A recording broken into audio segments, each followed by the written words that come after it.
What if you've been staring at the wrong horizon, scanning for a sail on the open sea, while the real journey was happening in the deep, silent waters beneath the boat?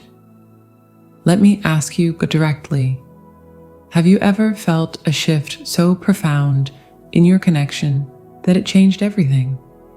Yet when you looked around, absolutely nothing had changed. No new text, no grand declaration, just you, the same quiet room, and a strange, new gravity in the air that somehow feels like a beginning dressed as a standstill. It's enough to make you question your own sanity, isn't it? You're braced for a storm, for a breakthrough, for the cinematic moment where the music swells, and he finally speaks his truth. But the universe, in its infinite wisdom and its occasional flair for the ironic, has a different finale in mind. The most pivotal chapter of your twin flame story isn't written in bold declarations. It's written in invisible ink. It's felt in the sudden, unexplainable warmth that floods your chest while you're paying bills. It's heard in the new quality of the silence between you. A silence that once felt like a wall of rejection, but now hums with the unmistakable frequency of preparation. We've been trained to look for action, for pursuit, for the knock on the door. But what if the divine masculine's most significant move in the final stage isn't a move toward you at all, at least not in the way you've imagined? What if it's a profound, internal surrender so complete that it rearranges the very energy between you before a single word is spoken? He isn't just getting ready to call. He's undergoing a sacred metamorphosis that makes the call inevitable. And you, in your beautiful, patient, sometimes frustrated stillness, are not just waiting. You are the witness to a quiet revolution. You are feeling the plates of his soul tectonically shifting, and that subtle tremor beneath your feet isn't a warning. It's a welcome. The old world of running and hiding is collapsing inward, and from that fertile rubble, something true is finally coming up for air.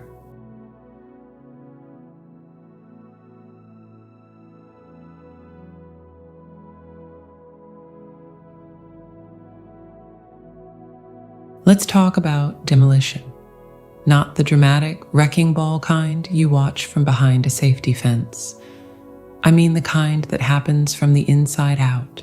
Slow, precise, almost polite. The kind where the walls don't just fall. They simply forget how to stand up. You see, we spend so much time watching for him to build something. A bridge back to you, a courageous text, a plan. We wait for the addition, the grand gesture. But what if the most profound thing he does in the final stage is not construction, but a sacred, ruthless unbuilding? This isn't about him letting go of you. That's beginner-level spirituality. This is about him letting go of the man he built to live without you. And that, my friend, is a much messier, more magnificent, and rarely discussed miracle. Think of him as a brilliant architect. Since childhood, he drafted blueprints for a fortress. Pride was the foundation. Logic was the reinforced steel. Routine was the reliable plumbing. A good job, that was the impressive facade. Charming but shallow friendships, the decorative landscaping. This structure, this curated self, wasn't evil. It was a masterpiece of survival. It kept the weather of a harsh world out. It gave him a map to navigate life. And then he met you, and you weren't weather. You were a seismic shift in the very ground beneath his fortress. For years, he tried to hire security. He posted guards of silence and distraction. He installed alarm systems of busyness. But in the final stage, something wild happens. The fortress doesn't get stormed from the outside. It begins to decommission itself from within. The lights in the logic wing flicker and go out. The plumbing of routine springs leaks.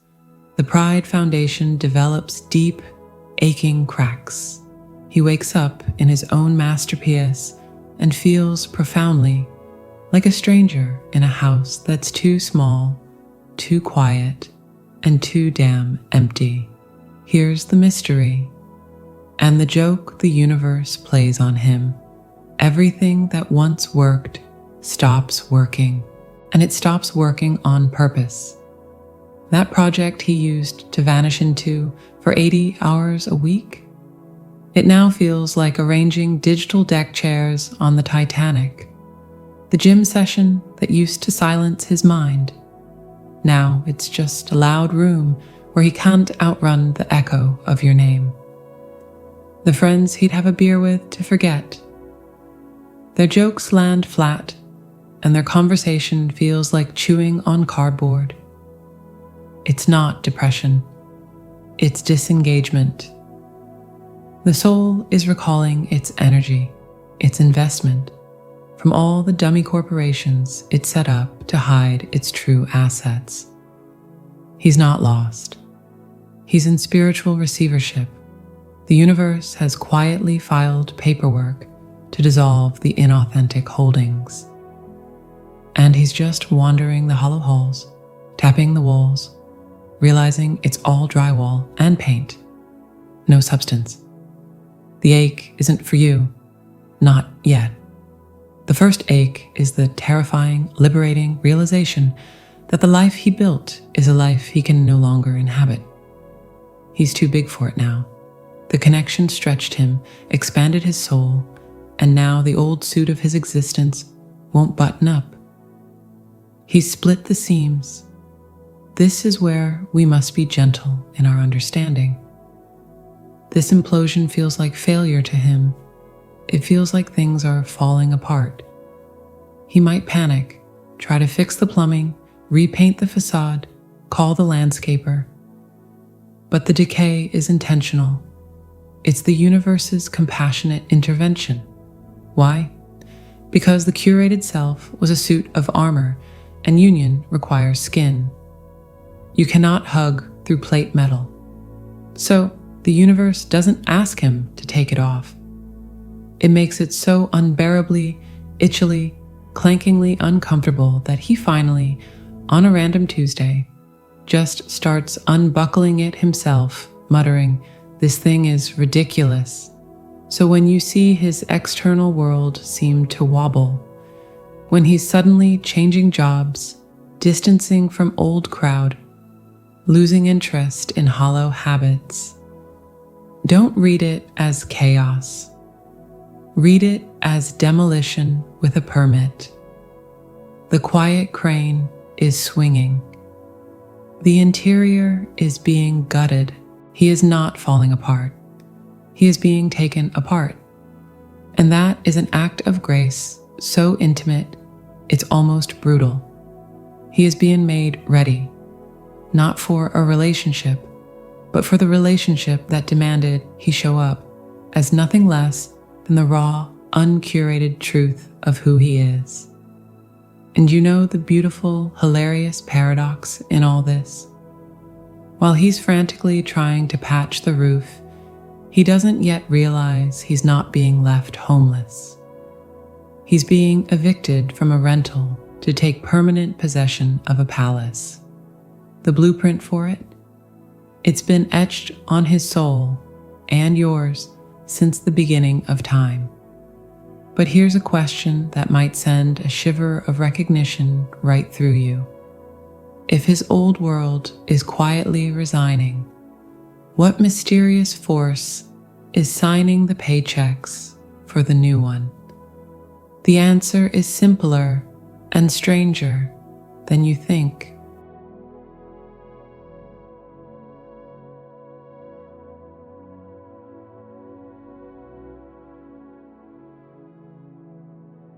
Here's the thing about silence that nobody really talks about. It's not empty. It never was. It's a container. And what it holds, well, that can change entirely without a single word being added or taken away. Think of the quiet in a room after a fight, dense, sharp, littered with invisible shards. Now think of the quiet in a room just before a first kiss, vibrant, thick with possibility, electric with everything about to be born. Same silence, different universe. For so long, you've been listening to his silence like it's a flat line on a monitor. You've measured its length, analyzed its depth, taken its temperature, and declared it cold. It was the silence of a closed door, the silence of a man who has left the building, even if his body is still in the room. It had a texture, didn't it? Like rough burlap. It scratched at your soul. You could feel the rejection in it, the active withholding. That silence was a verb. It was silencing. But then something shifts, and it's the most confusing, delicate, and frankly hilarious sign of the entire journey, because nothing changes and everything changes. He's still not texting. He's still not declaring his undying love from a mountaintop. The external metrics are identical, yet you feel different. The silence itself has changed channels. It's gone from static to a low, resonant hum. This is the mystery. His silence hasn't broken. It has transformed. It is no longer a barrier. It has become a conduit. Let's get technical for a second in a non-boring way, I promise. Imagine your connection is a radio. During the runner phase, he's not just turned the volume down. He slammed the whole apparatus off the table. Dead air. In the final stage, he's painstakingly repaired the radio, plugged it in, and is now standing there, finger hovering over the on button, terrified of the blast of symphony that will follow. The air is no longer dead. It's charged. It's full of the potential of the sound. You, the intuitive feminine, are no longer listening for the music. You're feeling the building electrical current in the air around the radio. That's the new silence. His old silence shouted, "Go away." This new silence whispers, "I am here, and I am getting ready." It's a gathering silence. It's the hush in a theater as the house lights dim. It's the pause a singer takes, drawing breath before the crescendo. It is, to use a phrase that will make engineers chuckle, but spiritualists nod, acoustically pregnant.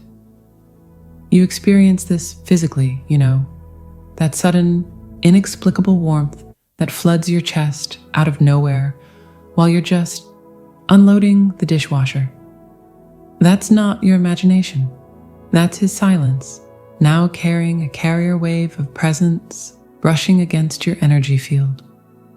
The dreams where he's just looking at you, not running, not talking, just being with a profound, wordless intensity.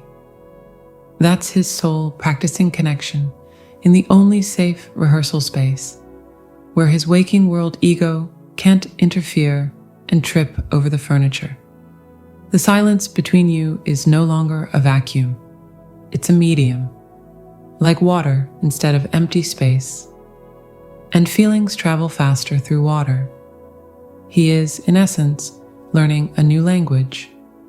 And the first rule of this language is that the most important truths are transmitted between the words, in the space where the soul speaks directly to another soul without the middle management of the personality.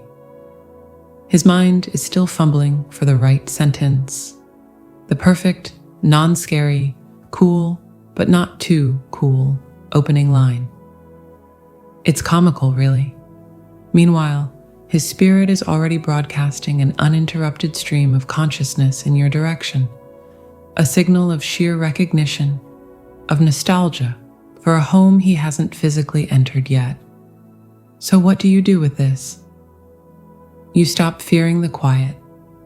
You stop trying to fill it with your own noise, your own anxious questions.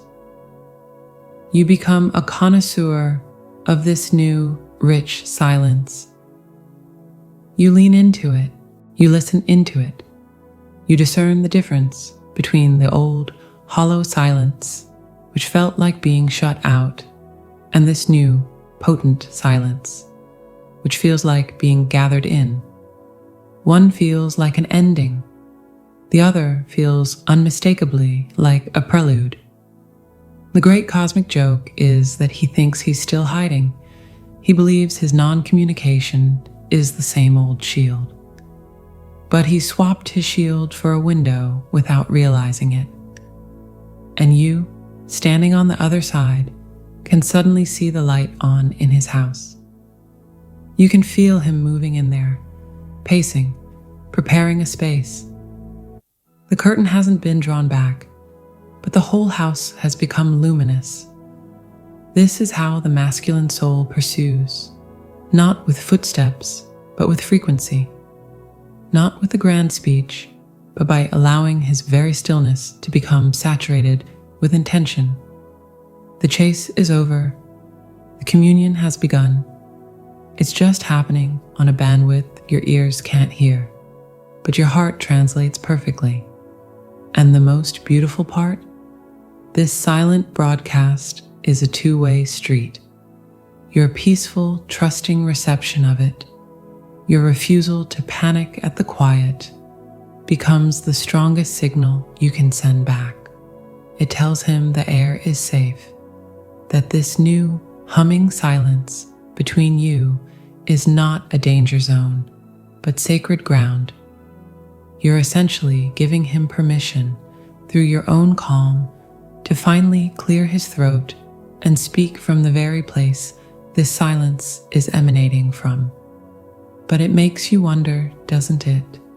If his silence is now speaking a language you're learning to understand, what other ordinary, everyday things are secretly becoming portals?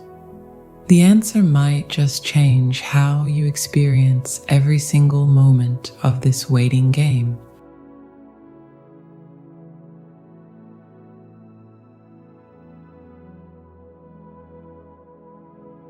Let's be honest for a second. We've spent a lot of time talking about him, his unbuilding, his humming silence. It's necessary, but it can accidentally paint you as the spectator in your own story, the patient archaeologist brushing dust off his artifacts, waiting for him to wake up and notice the treasure he's standing on. But here's the twist you might have felt in your bones, but haven't let yourself fully believe. This final stage was never just about his readiness. It is, and has always been, about the miraculous, silent synchronization of two readinesses. You haven't been waiting for a train to arrive at your station. You've both been navigating separate tunnels, doing your own profound and messy work. And this final phase is the moment you hear the first faint echo of each other's footsteps in the dark. The light you see isn't just at the end of your tunnel. It's the shared light of a single, converging passageway. Think of it like this. You know how in old, intricate clocks, there are multiple complex gears, some large, some small, some turning fast, others slow. For years, it looked like his gear had jammed, or rusted, or just plain fallen off. Your own gear kept spinning, faithful and aching, with a rhythmic click, click, click of hope and frustration. But what if his gear wasn't broken? What if it was simply engaged in a different, deeper mechanism within the same grand clockwork? A mechanism that required it to turn inward to reverse its spin, to wear down its own jagged edges through friction you couldn't see. The final stage is the moment his gear completes that hidden calibration and, with a soft, definitive click, meshes perfectly back into the main drive. The timing isn't random, it's precise. His readiness doesn't just happen to you, it happens for the mechanism as a whole, for the union. This is where your journey transforms from a pursuit into a rendezvous. You are not a destination he is finally traveling toward. You are a fellow traveler whose path is now curving to intersect his under the same stars. All that work you did, the self-love, the boundaries, the releasing, the brutal, beautiful act of getting your own life so full and real that you could actually miss him from a place of wholeness, not lack. That wasn't just to pass the time. It was to build the other half of the landing strip. His demolition cleared the ground. Your cultivation planted the lights. Now, the space is prepared, not for a crash landing, but for a graceful, mutual touchdown. So when you feel that new silence, that hum, it's not a signal you're merely receiving. It's a frequency you are completing. Your peace is the answering tone. Your calm certainty is the stable ground that makes his forward motion not just possible, but natural. You have, perhaps without realizing it, become the emotional and energetic equivalent of a welcoming committee of one. Not desperate, not demanding, just present, available. And in that profound availability, you emit a gravity that pulls gently on the newly untethered truth of him. The beauty of this convergence is its quiet democracy. No one is the savior. No one is the saved. There is no winner of a race. There are simply two souls who did the hardest thing asked of any human being. They showed up for their own brutal, glorious transformation, and in doing so, they sanded down the very edges that kept them from fitting together. Will there be a conversation, a text, a moment? Of course, the 3D world loves its ceremonies, but that moment will feel less like a dramatic climax and more like a natural, almost inevitable exhale. It will feel like two people who have been speaking the same language in different rooms, finally walking through an open doorway and saying, "Oh, there you are." The words will almost be a formality. The recognition will be absolute. You see, the path was never about making the impossible happen. It was about both of you becoming the kind of people for whom this connection is not only possible, but ordinary, natural, as undeniable as breathing. So stand in your readiness. Trust the solid ground you've built under your own feet. And know, with a smile, like you don't have to share with anyone yet, that the faint hum you hear on the horizon isn't the sound of him coming for you. It's the sound of him coming to himself. And in that specific, sacred geography, you are not a separate country. You are home. And every home, in its own perfect time, recognizes the sound of its own door opening. And honestly, the most interesting part of the story is what you both decide to build in that wide open space after the hello. But that is a conversation for another day.